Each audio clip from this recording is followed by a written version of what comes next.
What happens when one of Hollywood's most laid-back actors walks onto a talk show stage and refuses to play by the rules?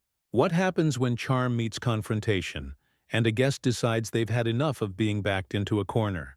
You're about to witness one of the most jaw-dropping exchanges in daytime television history. And trust me, you won't see this coming. Before we get into this, make sure you hit that subscribe button and drop a comment below telling me what you think about what you're about to see. Now let's get into it. The studio lights were hot, the audience was buzzing with energy, and Matthew McConaughey settled into his seat on The View with that signature relaxed demeanor he's known for.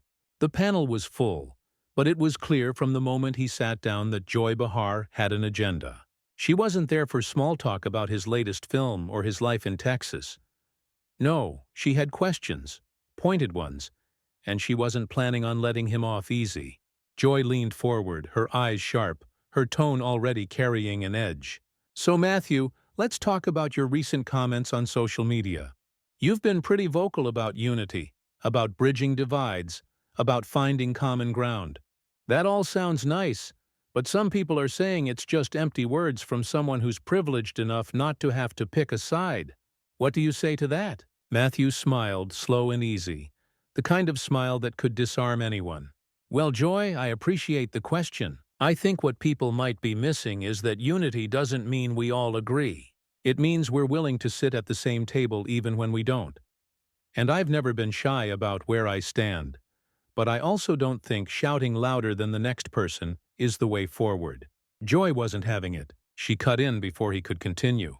But that's the problem, isn't it? You talk about sitting at the table, but some tables are defending things that are indefensible. Some tables are rolling back rights, Matthew. So when you say we should all just get along, it sounds like you're asking people who are hurting to just smile and nod. Is that what you're saying? The audience murmured. Matthew's smile faded just slightly, replaced by something more serious, more focused. No, Joy, that's not what I'm saying at all. What I'm saying is that if you want to change someone's mind, if you actually want progress, you've got to be willing to have a conversation. And conversation doesn't mean agreeing, it means listening. It means understanding where the other person is coming from, even if you think they're wrong. Joy scoffed, leaning back in her chair. Listening, understanding. Matthew, that's a luxury. That's something you can afford to say because you're not the one losing rights. You're not the one being marginalized. So forgive me if it sounds like you're telling people to be patient while Rome burns. Matthew took a breath, his Texas drawl slowing down even more, deliberate. Joy, I've never once said people should be patient with injustice. Not once. What I have said is that anger without direction doesn't fix anything. Outrage without conversation just creates more division. And if you think I'm coming from a place of privilege, without understanding struggle, then you don't know my story. Joy raised an eyebrow. Oh, I know your story, Matthew. Grew up in Texas, worked your way up in Hollywood, became a huge star. That's a great story. But it's not the same as what a lot of people are going through right now. People who don't have the platform you have. People who are scared. Matthew nodded slowly, his jaw tightening just a fraction. You're right, Joy. I do have a platform, and I choose to use it to bring people together instead of tearing them apart. I choose to believe that most people deep down want the same things. Safety, opportunity, a chance to live their lives without fear. Where we differ is how we get there. But calling each other enemies, shutting down dialogue, that's not the answer. Joy's voice rose slightly, her frustration evident. But Matthew, when one side is actively working to strip away protections, when one side is denying science, denying facts, how do you have a dialogue with that? How do you bridge a gap when the other side won't even meet you halfway? Matthew leaned forward now, his tone steady but firm. You start by not assuming the worst about everyone who disagrees with you. You start by recognizing that people are complicated. Someone can vote differently than you and still care about their community. Someone can have different beliefs and still want what's best for their family. The moment you write off half the country as evil or stupid, you've already lost. The audience was quiet now, the tension thick. Joy stared at him, her expression unreadable. So what you're saying is we should just respect everyone's opinion, even when their opinion is that certain people don't deserve the same rights. Matthew shook his head. No, Joy, I'm not saying that at all. I'm saying that if you want to change hearts and minds, you don't do it by screaming at people. You do it by showing them a better way. You do it by being the example. And yeah, sometimes that's uncomfortable. Sometimes that means sitting across from someone you disagree with and having a hard conversation. But that's how change happens. Joy's expression hardened. That sounds great in theory, Matthew, but in practice it sounds like you're asking people to coddle bigotry. Matthew's eyes narrowed, and for the first time since he sat down, there was an edge to his voice. Coddle bigotry? Joy, that's a hell of an accusation to throw at someone you just met on a talk show. I've spent my entire life treating people with respect, regardless of where they come from or what they believe.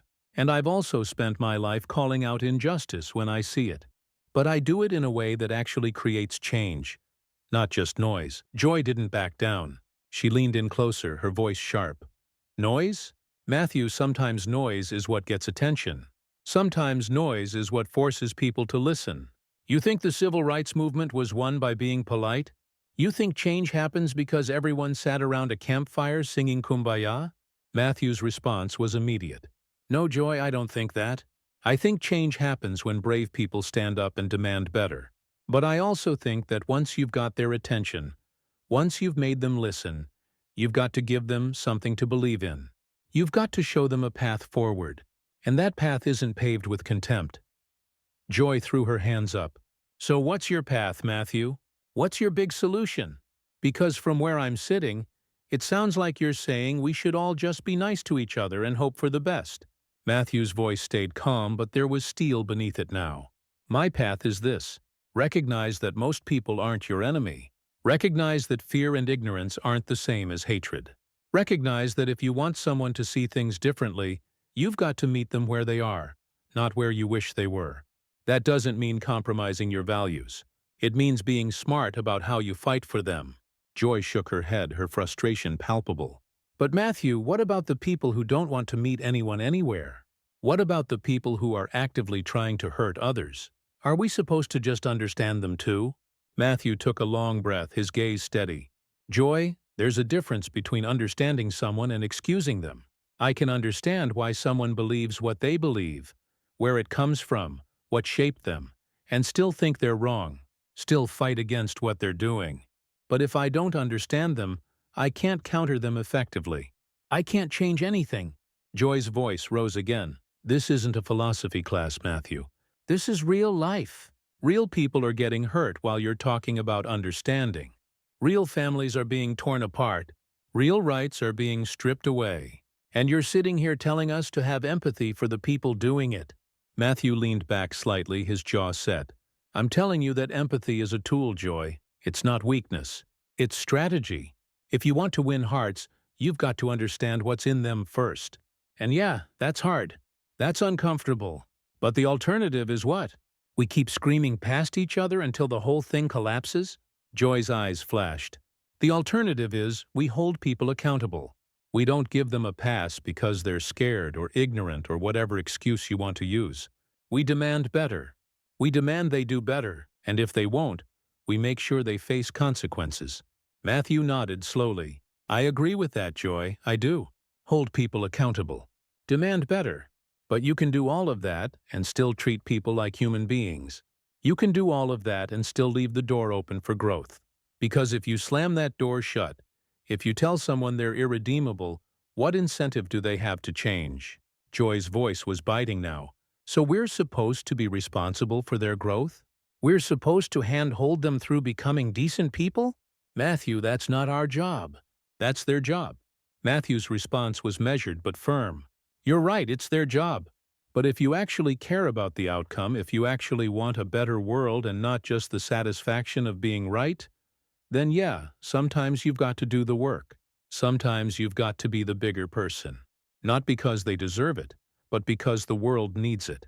The audience was split now, some nodding in agreement, others clearly siding with Joy. She pressed on, her tone relentless. And what about the people who've been doing that work for decades, Matthew? What about the people who've been patient, who've been kind, who've extended olive branch after olive branch and gotten nothing but betrayal in return? What do you say to them? Matthew's voice softened just slightly, but his conviction remained. I say I see you. I say I understand your exhaustion. And I say that if you need to step back, if you need to protect your own peace, that's valid. But I also say that the fight doesn't end just because it's hard. And if the strategy we've been using isn't working, maybe it's time to try something different. Joy leaned forward, her eyes locked on his. Or maybe, Matthew, the strategy is fine and the problem is the people who refuse to change no matter what we do. Maybe the problem is that some people are just determined to stay on the wrong side of history. Matthew met her gaze without flinching. Maybe. But history has also shown us that people can change. Entire societies have changed. And they didn't change because someone gave up on them. They changed because someone believed they could be better and fought like hell to prove it. Joy's voice was quieter now, but no less intense. That's a nice thought, Matthew. It really is. But it's also easy to say when you're not the one bearing the brunt of the damage while you wait for people to evolve. Matthew's expression shifted, something deeper flickering across his face. You're right, Joy. And I'm not going to sit here and pretend I know what that feels like for everyone. But I do know what it feels like to be written off. I do know what it feels like to be told you don't belong, that you're not good enough, that your voice doesn't matter. And I know that when someone finally treated me like I was worth listening to, it changed everything. Joy's tone was skeptical. That's a personal story, Matthew, and I respect that. But we're talking about systemic issues here. We're talking about power structures, about legislation, about policies that affect millions of people. Your personal journey is inspiring, but it doesn't translate to solving these massive problems. Matthew shook his head. I disagree. Every massive problem is made up of individual people making individual choices. Change the individuals. You change the system. And you change individuals by connecting with them, not by alienating them. Joy's voice rose with exasperation. But Matthew, we've tried connecting. We've tried educating. We've tried reasoning. And what's happened? Things have gotten worse in many ways. So at what point do we say enough is enough? At what point do we stop trying to win over people who clearly don't want to be won over? Matthew leaned forward, his voice growing more passionate. You never stop, Joy.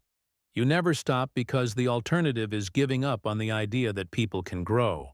And the moment you give up on that, the moment you decide that half the country is beyond redemption, you've already lost. Not just the argument, but the whole point of what we're supposed to be fighting for. Joy's eyes flashed with intensity. The whole point of what we're fighting for is justice, Matthew. It's equality. It's protection for the vulnerable. And sometimes fighting for those things means you can't waste time trying to convince people who are actively working against them. Matthew's voice was steady, unwavering. But Joy, who decides who's worth convincing and who isn't? Who draws that line? Because I guarantee you the people on the other side are drawing the exact same line about us.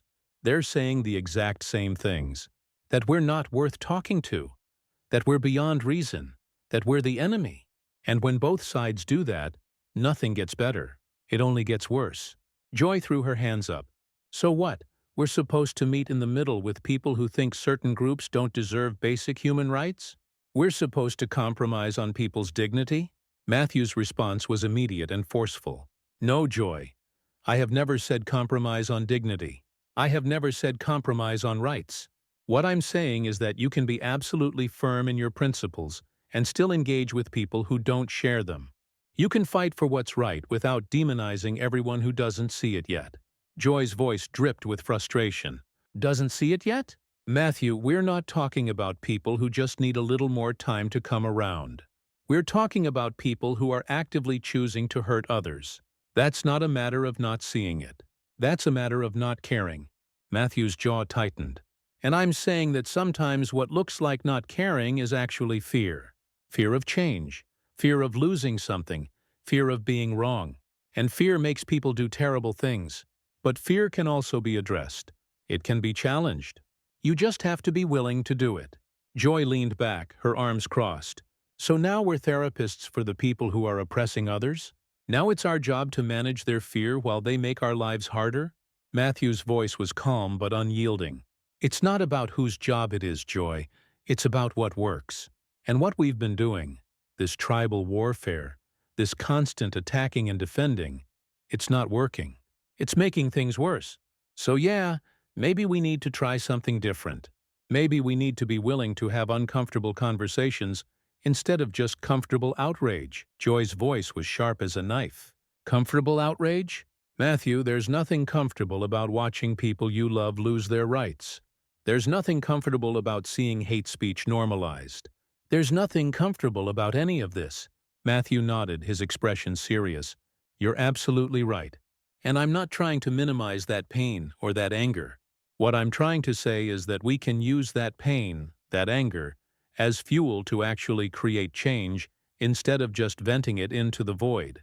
We can channel it into something productive instead of something destructive. Joy's tone was incredulous. And you think having polite conversations with people who hate us is productive? Matthew's eyes locked onto hers.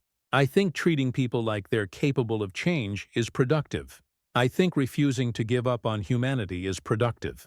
And I think that the moment we decide that dialogue is pointless, that understanding is weakness, that empathy is naivety, we've already surrendered to the worst parts of ourselves. Joy shook her head slowly. That's a beautiful sentiment, Matthew. It really is. But sentiment doesn't protect people. Laws protect people. Policies protect people. And those things don't come from sitting around having heart-to-hearts with people who fundamentally don't believe we deserve protection. Matthew's voice grew quieter but more intense. Laws and policies come from lawmakers, Joy. And lawmakers are people. People who respond to their constituents. And if their constituents are entrenched in their views because no one's ever actually tried to reach them, then yeah, we're going to keep getting the same results. But if we actually engage, if we actually show up in those communities and those conversations, we might change some minds. And changing minds changes votes. And changing votes changes policy. Joy's response was immediate. We've been engaging, Matthew. People have been doing that work for years, for decades. And what's happened? We've gone backwards in some areas. So forgive me if I don't think your approach is the answer. Matthew held her gaze, unflinching. Maybe it's not the only answer, Joy, but writing people off completely isn't the answer either. And that's what I'm hearing from you. I'm hearing that you've given up on the possibility that people can be better. And I just fundamentally refuse to accept that. Joy's voice was firm. I haven't given up on people being better, Matthew. I've given up on wasting energy on people who've shown me repeatedly that they have no interest in being better. There's a difference. Matthew leaned forward, his voice carrying a weight that filled the studio. But how do you know they have no interest? Have you sat down with them? Have you really listened to what they're afraid of? What they're protecting? What they think they're losing? Or have you just assumed they're bad people because they vote differently than you? Joy's eyes widened. That's incredibly condescending, Matthew. You're acting like I haven't thought this through, like I haven't done the work. I have had those conversations. Plenty of them. And you know what I've learned? Some people don't want to understand. Some people are perfectly happy with their ignorance as long as it benefits them. Matthew's tone was measured but passionate. Then focus on the ones who do want to understand. Focus on the ones who are reachable. Because they exist, Joy. I've met them. I've talked to them. People who were on one side of an issue and genuinely changed their minds because someone took the time to engage with them as a human being instead of an enemy. Joy's voice was cutting. And how many people is that, Matthew? Out of the millions who are voting against progress, how many are actually reachable? Is it worth the energy when that energy could be spent protecting the people who are already on the right side? Matthew's response was swift. It's worth it if it works. It's worth it if it changes even one mind. Because that one mind could be the difference in an election. That one mind could be the person who influences 10 other people. That's how movements grow, Joy. Not by preaching to the choir, but by expanding it. Joy shook her head, her frustration evident. You're living in a fantasy world if you think we can expand our way out of this. Some battles have to be fought, Matthew. Some lines have to be drawn. And sometimes you have to be willing to say, this is where I stand. And if you're not with me, you're against me. Matthew's voice dropped, becoming almost somber. And that's exactly the mentality that's tearing this country apart. That binary thinking. That if you're not 100% with me on every single issue, You're my enemy. That's not how real life works, Joy. That's not how people work. We're all complicated. We all have contradictions. And the moment we start treating each other like cartoon villains instead of flawed human beings trying to figure things out, we lose our humanity. Joy's voice was quieter now, but still firm. I'm not treating anyone like a cartoon villain, Matthew. I'm treating them like adults who are responsible for their choices. And when those choices hurt people, I'm going to call it out. I'm not going to make excuses for it. Matthew nodded slowly. And you should call it out. I've never said you shouldn't. But there's a difference between calling out behavior and writing off a person entirely. There's a difference between saying what you did was wrong and saying you are irredeemable. And that difference matters. Joy met his eyes, her expression hard. Does it matter to the people being harmed while we wait for their oppressors to have a change of heart? Matthew's voice was soft but resolute. It matters because those people being harmed, they're living in the same communities, the same families, the same country as the people you're calling oppressors. And unless you're planning on splitting this nation in two, we've got to find a way to coexist.